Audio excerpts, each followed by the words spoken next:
Oh, sorry. Didn't see you there. Come on in. We were just about to begin an exciting discussion on the theologies of liberation. Won't you join me for adventures in moral theology? Course content delivered to you. Fundamental moral theology 2. Alright, there you go. Our first video. You see, I'm sacrificing my dignity to make your quarantine entertaining. So I have posted my lecture. This is real wine, but these are not my glasses. These are Pius's. I have posted my lecture outline. Please read through the outline, read through the instruction from the CDF, which is available online, and then ask me a question on each of them.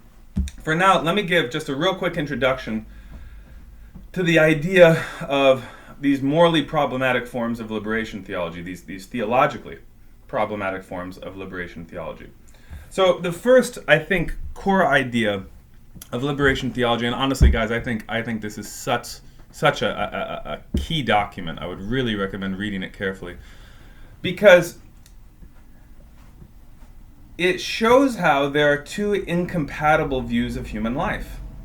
One view sees the primary engine, the explanation for everything human, has lying in this dynamic, this battle between oppressor and oppressed. The other view of human affairs, the Christian view, sees everything human has ultimately been explained by this tension, this battle between sin and salvation. So that shows why we have such a hard time getting people who have taken their identity from some sort of, I don't know how you put it, from some sort of model of oppression. So in other words, if you see yourself primarily as a victim, it's going to be very difficult for you to be a Christian.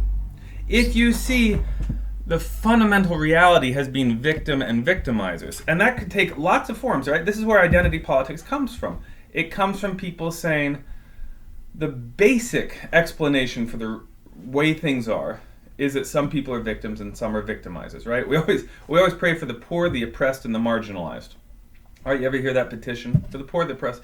And I always wonder who the marginalized are. They're the people who sit in the real little pews on the far sides of the church, the margins, you know.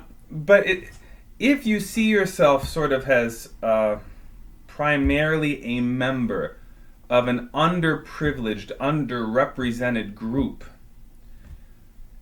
and you think that is the fundamental problem in your life, is that other people have oppressed you, have marginalized you, have non-included you, that's going to make it very difficult to recognize that what you are is a sinner, and that what you need fundamentally is salvation.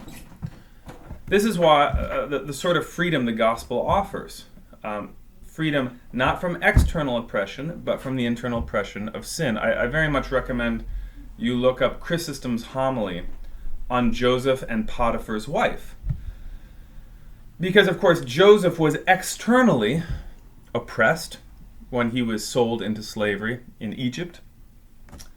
And Potiphar's wife was externally a free woman and a powerful woman.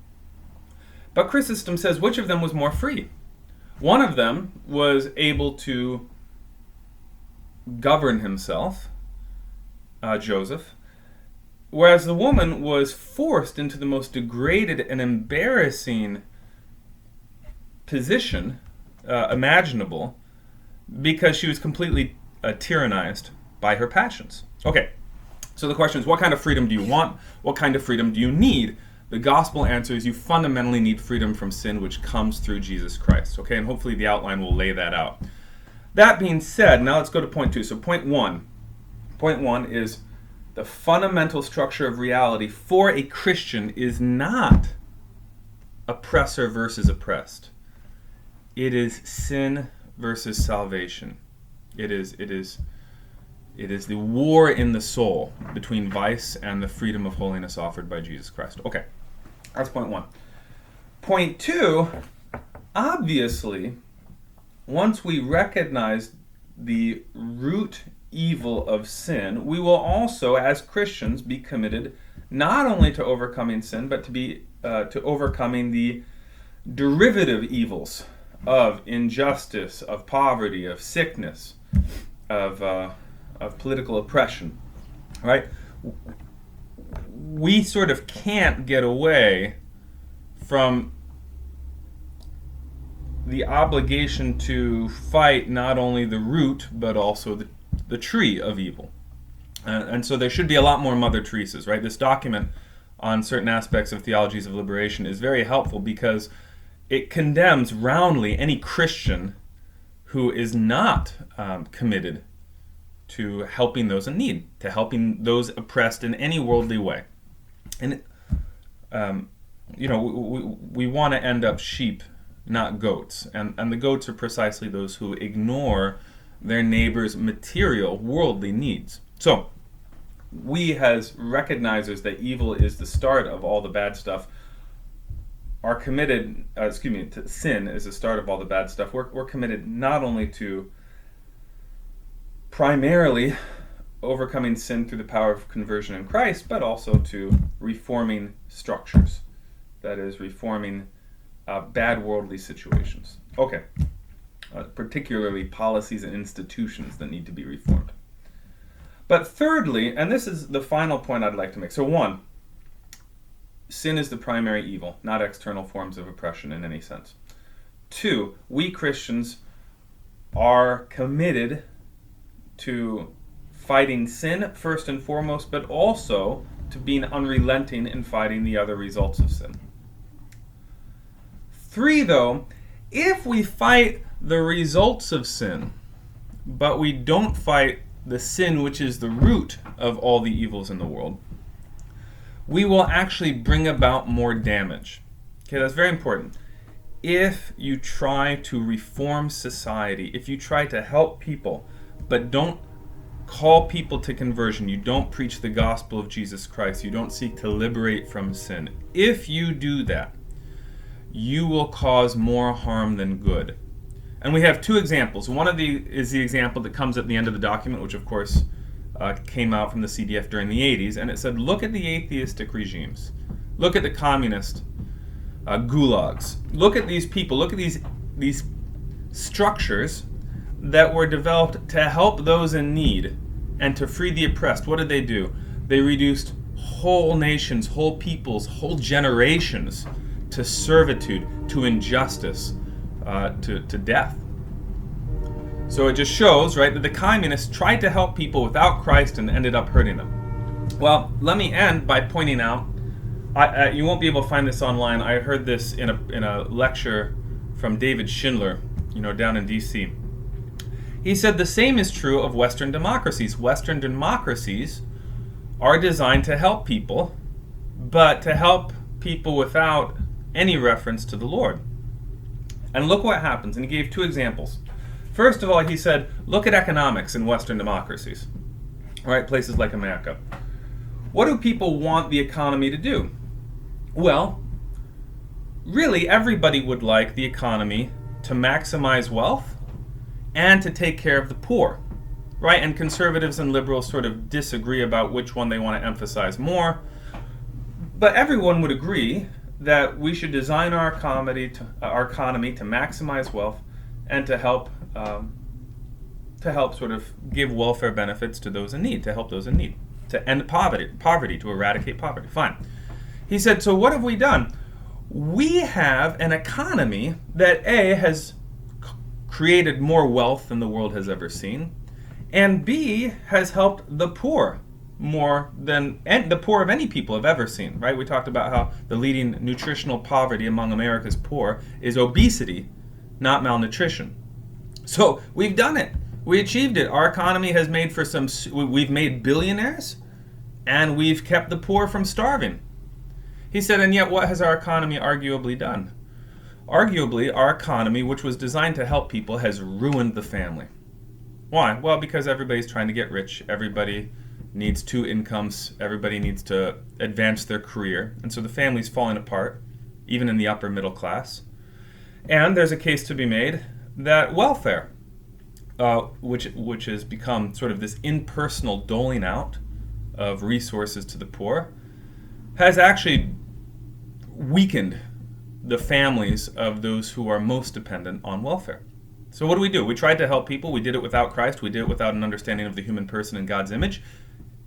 And there's a good case to be made that it's hurt people.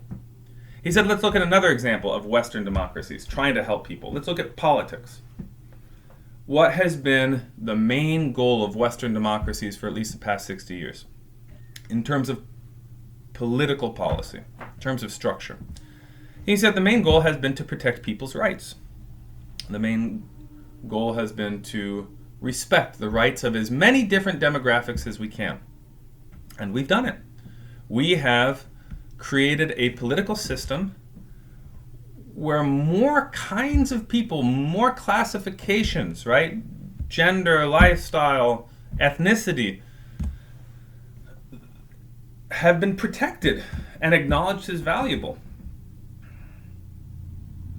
And yet, it is precisely through our urgent desire to protect people's rights that we have, through our so-called right to privacy, justified perhaps the greatest human holocaust in history, namely abortion. Why do we do this? Well, because we wanted to take care of people. We wanted to protect them. We wanted to make sure they were free to live as they chose. We wanted to make sure they weren't oppressed. And now kids are dying, right? Kids are dying by the thousands and the tens of thousands. All of which is to show that any system, any structure put in place to help people that ignores the fact that people can only thrive, people can only be happy, and ultimately people can only be free insofar as they embrace Christ and live according to his direction. Any system that ignores that will end up hurting people, and as the document says, betraying the very poor they meant to save. Okay, so that's liberation theology. Read the document, read my lecture outline, give me one question on each one, and I'll see you next time. And by the way, I have to apologize for the British accent. I mean, I know Charles Wilton out there is really offended. I'm sorry, Charles. You know that accent just sounds so intelligent to the rest of us. I couldn't help myself. I will be looking at my face and recording it again for you on Wednesday.